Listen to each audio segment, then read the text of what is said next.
ODI की champion team इस वक्त ऑस्ट्रेलिया है, लेकिन ऑस्ट्रेलिया के घर पर जाकर ऑस्ट्रेलिया को 2-1 से हराना और 22 साल बाद चमत्कार करके दिखाना, ये पाकिस्तान ने करके दिखाया। और फाइनली वो 2002 के बाद ऑस्ट्रेलिया में जाकर सीरीज जीतने में कामयाब रहे। लेकिन इस सीरीज जीत के पाकिस्तान के वो 5 हीरो कौन रहे, उनके बारे में आपको बताने वाले हैं, क्योंकि उनके प्रदर्शन के बगैर पाकिस्तान ये सीरीज जीत पाता, ये कहना बहुत मुश्किल। ये वो 5 खिलाड़ी हैं जिनके बारे में इस सीरीज से पहले ऐसा सवाल था कि मानो अगर ये फेल होते तो पाकिस्तान की टीम से इनको बाहर कर दिया जाता। लेकिन यहाँ पर कमाल का प्रदर्शन रहा और फिर उन्होंने ऐसी छाप छोड़ी कि पाकिस्तान ने इतिहास रच दिया और पाकिस्तान ने ये बता दिया कि अगर पाकिस्तान बेहतर खेले, पाकिस्तान बेहतर गेंदबाजी करे, तो वाकई में इनके जो पेस अटैक है उसमें पावर तो जरूर है। दरअसल मुकाबले की बात करें तो तीसरे T20 मुकाबले में पाकिस्तान ने एक तरफा अंदाज में ऑस्ट्रेलिया को हराया। पहले तो 140 रनों पर ढेर कर दिया, बाद में उसे हासिल कर लिया आसानी से। लेकिन इस जीत के हीरो नंबर 1 जो रहे, उनका नाम है हारिस रऊफ। शानदार गेंदबाजी और मैन ऑफ द सीरीज भी रहे।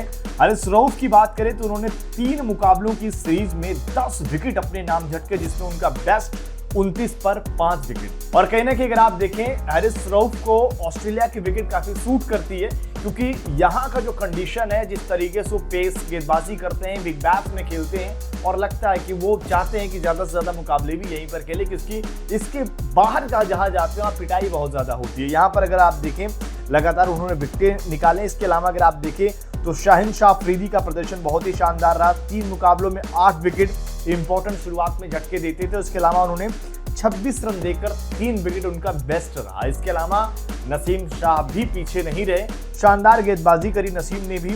3 मुकाबलों में 5 विकेट झटके, इंपॉर्टेंट समय विकेट निकालते रहे।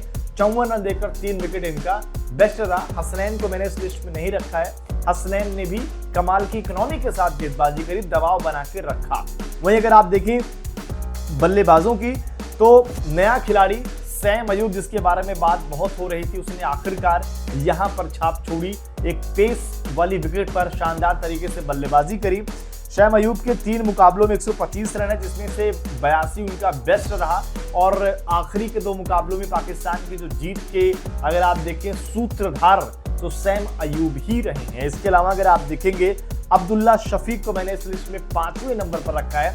अब्दुल्ला शफीक ने 3 मुकाबले में 113 रन बनाए, 64 उनका बेस्ट है। आप चाहें तो इसमें आप जरूर कह सकते हैं कि भाई रिजवान को क्यों नहीं रखा, रिजवान की छोटी छोटी पारियां रही हैं, लेकिन पहले मुकाबले को अगर छोड़ दिया जाए तो बाकी दोनों मुकाबलों में अपनी बैटिंग से अब्दुल्ला शफीक और सैम अयूब ने इस मुकाबले को लगभग खत्म ही कर दिया था। तो लिहाजा अगर आप देखें, पाकिस्तान अपनी इन 3 तेज गेंदबाजों और फिर 2 ओपनर की बदौलत ये पूरी सीरीज जीत गया है। और कहीं ना कहीं पाकिस्तान के लिए यह ऐतिहासिक दिन है, क्योंकि 2002 के बाद अब जाकर वो ऑस्ट्रेलिया में सीरीज जीतने में कामयाब रहे हैं। और आपको फिर से याद दिला दूं कि अभी हाल ही में उन्होंने इंग्लैंड को अपने घर पर हराया था। पाकिस्तान के लिए बड़ी चैलेंजिंग बात है कि अपने घर पर दूसरी टीमों को हराना उनके लिए खबर है, क्योंकि वो लगातार मुकाबले घर पर हार रहे थे और एक अलग अंदाज में गए, जीते। और इस सीरीज की तारीफ इसलिए क्योंकि रिजवान के ऊपर कप्तानी की जिम्मेदारी है, रिजवान को कप्तानी सौंपी गई है। बाबर उनके अंडर खेल रहे हैं,